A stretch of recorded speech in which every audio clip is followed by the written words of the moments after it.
Akkam jirtu? Magaalaa gaaffiftanii? Egaa yeroo baay'ee siin argamu jaallattu. Amma misirootaadhaaf deemtu. Akkam qopheen misirummaa?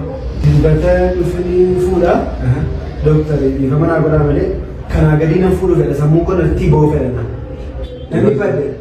Namni badde sun olummaa dubbatu. Yeroo hundaa akkasnaan jedhaa immoo abbaa mana mataa qabdi gochuun barbaadu. Deemuun barbaadu. Doktari bira tokko nama godhannu. Namni badde sun olummaa dubbachuuf guyyaa cidhaa sana eenyuun waama eenyuun isaa sagantaa kamitu jira maaltu jira sammuu koo edda mataasan halkanii 200,000 jedhan halkanii riba keessa. Maal akka ofii kee duwwaan dhiphannees dhiphachaan jira doktara. Asitti fakkaate yeroo baay'ee namni tokko yommuu sammuu hojiitti baay'ee biizii ta'u yommuu baay'ee dhiphatu ifin dandeettii waa yaadachuu isaanii dilataa mataa dhukkubbiif saaxilamuu danda'a sigalee rakkoo fayyaa kan biraaf saaxiluu danda'a akka ummati mataa hin qabu.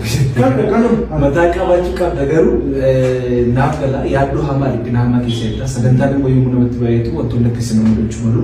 Ani saarraa qofa miti doktara kana yaaddeen warri haati manaa gaafa ulfaan abbaa manaa jibbuu jedhe.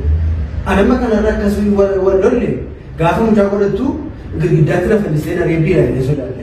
Haaya akkasii. Maalan godhe yeroo jijjiiramu jedhan ishee kana miti jedhan yeroo ulfaan.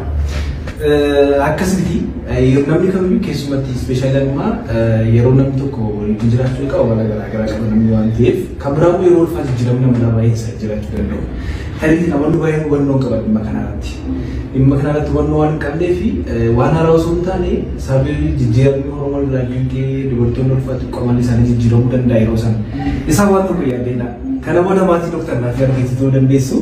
Tajaajila maatii, gorsa maatii akkasumas immoo tajaajila fayyaa maatii jalqabnee jirra. Isinis immoo sagantaa keessan dhufnee ergasii bareechinee booda dhuftanii kilinika keenya doktara naaf yaaditti gorsa fayyaa yaala fayyaa kamiyyuu anytime argachuu dandeessu. Baay'ee ulfaadhaa doktara kan cidha keenya booddeessi akkuma maatiitti maatii keessan yoo barbaanna yeroo hundaa sagantaa kanarraa hirmaachuu barbaanna miseensa keessan taanaa jechuudha asuma. Ayi guddaa galatoomaa kaardiin kun kan miseensummaa keessaniiti. Farda dhalatama.